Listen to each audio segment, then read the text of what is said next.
apologize for that, but this is a fresh cut here tonight on Crossroad Radio. We're going to talk with the man behind it right after this. This is Red Letter Rising with Identity, Christ Is. Crossroad. All right, that is brand new from Red Letter Rising. It's called Identity, Christ Is, Crossroad Radio, WBFJ.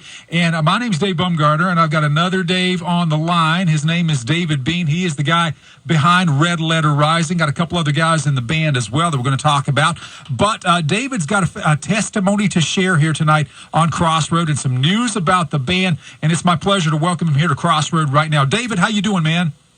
Man, I'm doing great. It's so good to be back with you. It's been a long time. Yeah, it certainly has been. Now, a few years ago, David, you and I met up, and I believe the first time you and I met in person was out at Lifeway in Greensboro, right? I was doing an in-store event out there several years back. And a good bit. Yeah, we were out there with Bob and Larry from the Veggie Tales, or whoever was in those suits. Anyway, Bob and Larry from the Veggie Tales were there with us. But, David, you have had a lot going on since that time. And what I want to do right now, first off, let's talk about the song, because you've got a brand new video out for the song as well. So talk about the track itself and the video, and let's get into that. Then we're going to get into a word of testimony here, all right? Yeah, so the thing is, they kind of go hand in hand, to be honest with you, because the music and the lyrics is part of the testimony. But the video itself, whenever we decided that we were going to release this as the first single, I had no idea what the video concept would be.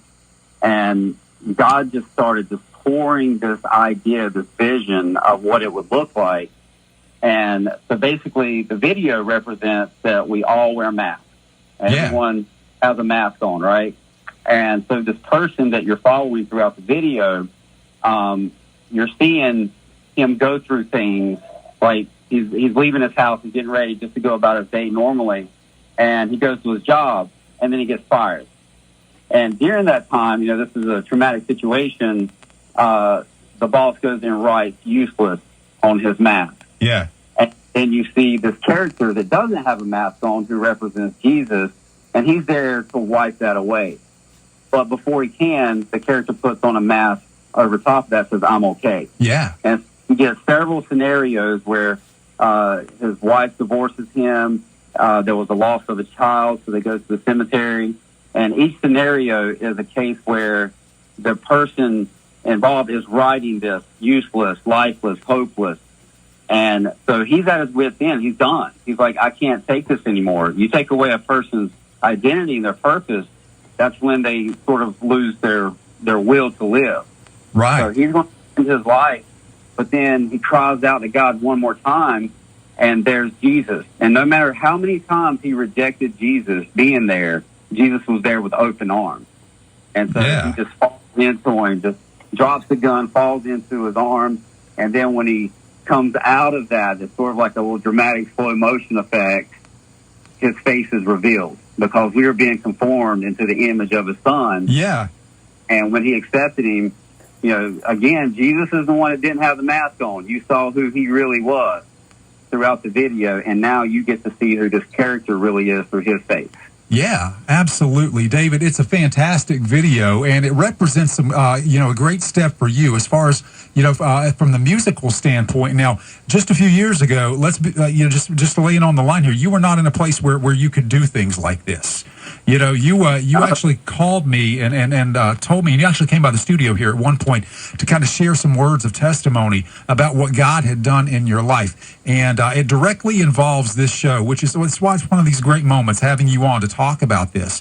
So if you will, as much as you can, talk about where you were and what God has brought you through, and how, and if you want, praise God for this, how God used the ministry of this show to meet you where you were. Can you share a little bit of that with us? Absolutely. This time right now, about 5 to 6 years ago, I was locked inside of a 6x9 bathroom listening to the show. Wow. And that was the one thing, we were on 21-hour lockdown. I was incarcerated in High Point Detention Center, and Friday night was like I wouldn't say party night, but it was kind of like our fun night, like my roommate and stuff, and we would sit there and we call it the 4 C's. We had our coffee, we had our chips, we had our Kiss, and we had our Crossroad radio. Wow. We loved listening to the show, and what's just mind-blowing is that's what made me feel normal again. Even though I was locked up in an orange jumpsuit, hearing your voice, hearing the song, especially Kat when she was there, and she would do her take on like the spiritual and the scriptural side of music. Like, it was just so uplifting, and it made me feel, at least in that time, from 10 p.m. to 1 a.m., I felt normal again. Oh my goodness! Wow. That's incredible, David. And you were able to share that with some of the other folks there as well. And you know, that's just such a humbling thing on my end. You know, just to hear that again. You know, you told it to me a couple of years back, and God has done some wonderful work for you. You know, over the last couple of years. So talk a little bit about that as well. And how did that get you into the music? So let's go from God used not only this show, but the inner workings of your heart. You know, God speaking to your heart to change your life. So what happened from there? So one thing I want to point out is while I was in there listening to the show, I was listening to some awesome bands, and that's where I was first introduced to Zana and GFM. And some other bands that when I got out, it was like I had this little list. And I don't know if you remember, I actually contacted you, and I was like, hey, man, who was this band? What was that song? Like, I want to find them and stuff. Right. And so listening to them, it's like, because being a musician and stuff, and I was telling some of the guys in there, like, I play guitar, and I played in bands and stuff, and they're like, okay, whatever. But then I get out, and it's like, I'm motivated, I'm inspired, and I'm like, man, I'm going to get out, I'm going to start a ministry, God radically changed my life and took it from the head to the heart during the time I was in there. And I get out thinking I'm just going to bust the gates wide open. But I end up battling the worst depression and panic attacks I'd ever had in my entire life for over a year. Right. And it's like the enemy secluded me and made me believe these lies. And so what I found was writing music and recording it was therapy for me. Right. Yeah. Then when I have these panic attacks, I would just pull up my notes on my phone and start typing whatever was coming to my head. And in fact, the whole second chorus of this song, Identity Christ Is, the whole second verse of it is a poem that I had written when I was dealing with depression and panic attacks back then. Wow. And so and the whole idea was I was just going to record an album. I contacted Dylan, playing from Relentless Blood, to have the studio of all studios in Safefield. And I was just like, dude, I just want to record an album. And I didn't have a singer or anything. And I contacted someone, and they were like, I'll do it. But then it didn't work out where they could. So God was like pushing me to the microphone. I still don't claim to be a singer by any means, but it's like he was telling me, you've got a message, and this is your way to speak it, your way to share it. So as it came down to crunch time, I have studio time scheduled. I'm sitting there like, oh my goodness, now I've got to do vocals. I've got to come up with stuff. So I started reverting back to those writings. And then next thing you know, it's like we know God knows what he's doing. Absolutely. Yeah. But whether we pay attention enough to know what God is doing.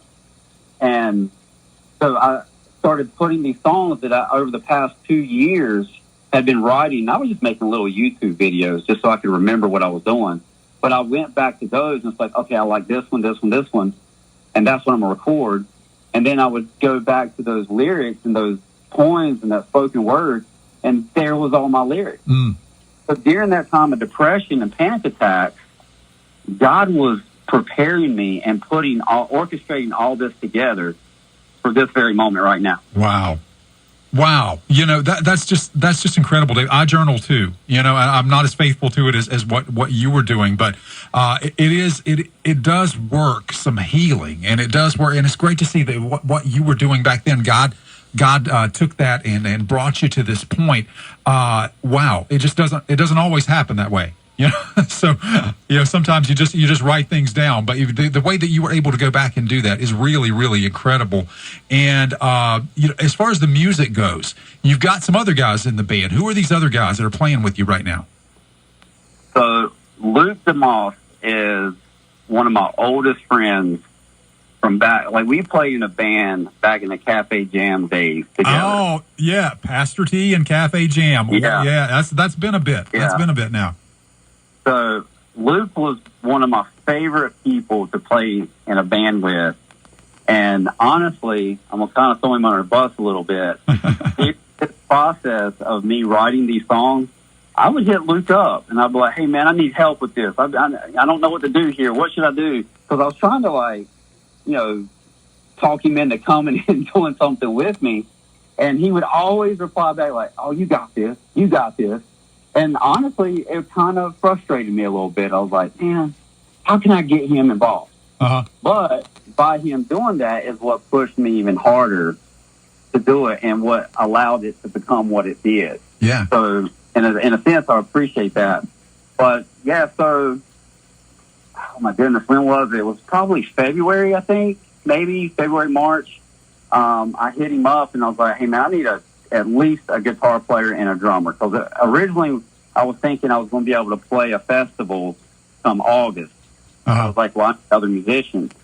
And so I hit him up and I asked him, and he said, well, I actually know this drummer that would be interested. And so he introduced me to David Rourke. And we got together, hung out, started talking about the music video, the music and stuff like that. And it just clicked. Yeah. And you've heard the story 1,000 times when it comes to musicians.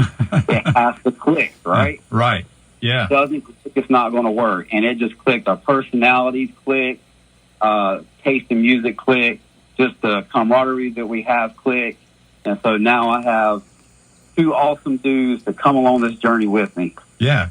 Well, hey, David, I told you off air, I thought we were going to take maybe a couple of breaks here and come back and do the interview. Let's just carry on, man. You good with that? We'll carry on and get it all out here, man, because I feel like this is flowing and I feel like God is using what you're saying here right now, to speak to our audience. So I don't want to interrupt that. So let's just carry on. We'll complete the entire interview in this one segment, if that's cool. Is that good with you, Dave? Good with that. Yes, sir. All right. So, before we do anything else, and I want to come back and speak to the spiritual here in just one second, about what God has brought you again through and what you feel like your message is. But there's some big news as it relates to Red Letter Rising, and that's the name of the band. Again, we need to hit that up again. Red Letter Rising. You guys actually have something new to announce, and I'm going to let you take that, David. What's going on with the band right now? I'm honestly getting a little emotional by hearing you talk about it because I thought that I was done. I thought music was just a hobby and I would just, you got to love what you do regardless. You got to do it for yourself regardless. But I thought, and I settled for that. I was okay. But when I started recording this album, God started stirring in my heart. Like, there's more to this than just you recording this album. Mm-hmm. There's something bigger. There's a bigger purpose for this. And I came across an artist that you're familiar with named Jenna Parr. Right. And great girl. Yeah. And I saw the things that she was getting involved in, the festivals, the shows, and just the things that she was pouring out. And she is like one of the biggest supporters of everybody else. She's like, like an encourager for everybody else. Yeah, she's super positive. So she's just great. So I don't know why. I mean, there's so many other people. I mean, I communicated with Donna and stuff like that, and I love her to death. And I've talked to her and Josiah and stuff like that, but something led me to communicate with Jenna Parr. And so I just asked her for some advice. Like, hey, I'm recording this album. I'd like to put it out there, but the game's changed since I've been involved in it. It's not like it used to be. So I needed to talk to someone who understood how it's going now. And I just asked her, like, hey, can you give me some advice? Yeah. And she told me that her dad was like her biggest supporter and that he was pushing her and that he was partners with Randall Broadhead of Broadhead Music Group. Another great person. Yeah, absolutely. And so she's like, well, here's his number. He'd be happy talk to you and to give you some advice. But she said, I'm gonna warn you, be patient because he's a very, very busy man. Right. He will get back to you, but you just have to be patient. She wasn't kidding because it was like I texted him and it was like a couple of days, I'd get a response like, hey, I'll definitely will get back to you. Just be patient. And I want to say it probably took about 2 or 3 months before we finally got on the phone together. Yeah. And so we did. It was a Tuesday afternoon. We're talking on the phone. I had already sent him some of my music and stuff. And so we get on the phone just so we could have his reference. And I just was like, hey, what'd you think about that? Give me some advice. Tell me what you think. And it's like, as my language was on the side of, well, I just need advice to know what to do. I started picking up on his language as far as like, would you be interested in playing some shows, some festivals? But, what are your goals? What do you want to do? And I'm thinking, like, this guy is actually talking about potentially signing to a label. Yeah. Okay, that's neat. So I hang up with him. He told me that Randall was out on tour, and he would be back next week, and we would all do a little conversation. And I was going to the studio with Dylan and Lynette Goodwin in Statesville, and I walk in, and I said, hey, I talked to so-and-so today, and this is how the conversation went. And Lynette said, Randall Broadhead, isn't he going to be at the Upper Room this Saturday? Oh, that worked out then, didn't it? Yeah, Dylan was like, yeah, I think so. She looked up. She's like, yeah, he's going to be there. She looked at me with the brightest eyes and said, you got to go. I said, I guess I have to. Right. We went that Saturday, met Randall Broadhead, started talking to him, and it was like we knew each other, like we had shared the same life in a sense. He's a lot like that. Randall is a lot like that. He's a very easy guy to talk to. We commiserated just about 3 years ago over us both losing our dads, right around the same time. So, I totally get what you're saying about Randall. Yeah, and so when I'm explaining to him, like, man, I thought it was over. At the time, like, I'm 40, 41 years old. Like, it's over. And he was like, why would you think that? And I said, I don't know, because the way the industry is. He said, well, we're the same age, and I'm out here doing it. Yeah. He said, his biggest thing is he wants you to know that you can do more than you think you can when you have God supporting you and backing you. Yeah. So he loves to encourage people in that way. And I don't know if you've ever heard his story, but if you haven't, you need to hear his story. So anyway, fast forward, we had a few more conversations, and then it was basically up to me, and they offered an opportunity for Red Letter Rising to sign to Broadhead Music Group. Yeah. And we actually signed January of this year, but I had some things going on in my life, my personal life, still dealing with my legal issues, that I was actually facing 8 months in prison, even after the 15 months that I spent in county, even after the 3 years of probation that I had, even after the additional year and a half beyond that they gave me just because I owed money. Wow. Like I still owed money, but then I'm back in court, and it actually wasn't until a week ago that I was standing in front of a judge, that judge had a decision to make on whether to put me in prison for 8 months or to recognize that I'm not the same person that I used to be, that I'm actually an asset, not a liability. And so he terminated my probation. And as of last week, I'm finally free of that legal system altogether. Wow. And we, after the signing of Broadhead Music Group, that we would do the announcement today. Today, official announcement of the signing of Red Letter Rising to Broadhead Music Group.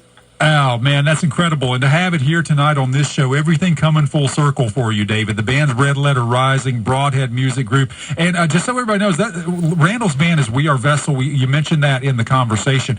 Other bands, Boiling Point is on that label. Jenna Parr, like you mentioned, is on that label. And now Red Letter Rising is there as well. With our involvement, with the Upper Room's involvement, we're friends with the Upper Room as well. Sharon, who used to be the manager out there. Randall, Jenna, you, all of it feels like we're just one big family, right? Absolutely. Yeah. Absolutely. David, I want to ask you as we close down the interview here, but first I want to give you an opportunity to say where people can find out about Red Letter Rising and keep up with the band. But, given your situation and the way God worked things out for you, now there's some people out there who might be listening to the show who might also be in the situation that you were in or potentially facing a situation like what you were in. So can you speak something specifically to them that God dealt with you on or laid on your heart through the time you were incarcerated, and now that you've been out on the other side of things? Can you speak to someone tonight who might be looking at a situation that might feel like it's hopeless? Absolutely, I would love to. And as you were just saying that, the first thing that was coming to my mind was dealing with this song, specifically, Identity, Christ is. The world's trying to tell us who we are. And when we try to follow that, we're always going to be confused and we'll never be able to keep up. So no wonder that we battle things like depression and anxiety, because it's mind-boggling. You can't focus on one specific thing because you're being tossed around like you're in a washing machine. But God created us, created you on purpose and for a purpose. And you take away a person's purpose, and they start to lose that hope. And that's what that's not me, that's what God portrayed music video. But the whole name Identity Christ is a play on words from Identity Crisis. Right, yeah. Oh, I got that. I just got that. Okay, got it. Registered now. Okay. So that's the ultimate thing. Like, I used to be a bully when I was a kid. And now, because I know who I am, being a bully was because I was dealing with things in my own life that, I didn't know how to deal with. So my only way of dealing with it was through anger. It was just be angry all the time, be angry at everybody. And now that I'm actually truly being a vessel for God, and it's not just like I'm doing anything special, it's just I'm choosing not to do anything that's against God. I'm choosing to follow the path that He created me for. And by doing that, I know who I am. I can stand firm. I can stand strong. When you are confident in who you are, then you can actually handle situations in a better way than if you're not comfortable with who you are and you're trying to figure that out. Yeah. So the people struggling with depression, the people who are struggling with anxiety, the people who have self-image issues, the people who feel like they're not worth something, or feel like that they can never do something as good as the other person can. That's because they're looking at the wrong focal point. They're focused on what the world is saying rather than what the Word is saying. Yeah, absolutely. And that's the difference. Yeah. I mean, I screw up enough with Jesus in my life. You don't want to see me without. That's a great quote, man. I may put that up on Facebook or something and quote you at some point. That's great, David. Hey, my friend David Bean with me here tonight on Crossroad Radio. The band Red Letter Rising got a lot of big things happening, and the video is out. So, David, where can our people find you on social media, online, anywhere? What you got going on there? You can actually look up Red Letter Rising on any social media platform, and you will find us. You'll just look for a burgundy, crimson red phoenix. When you see that phoenix, you know you found us. The phoenix is a perfect symbol for you, man. Absolutely. I like that.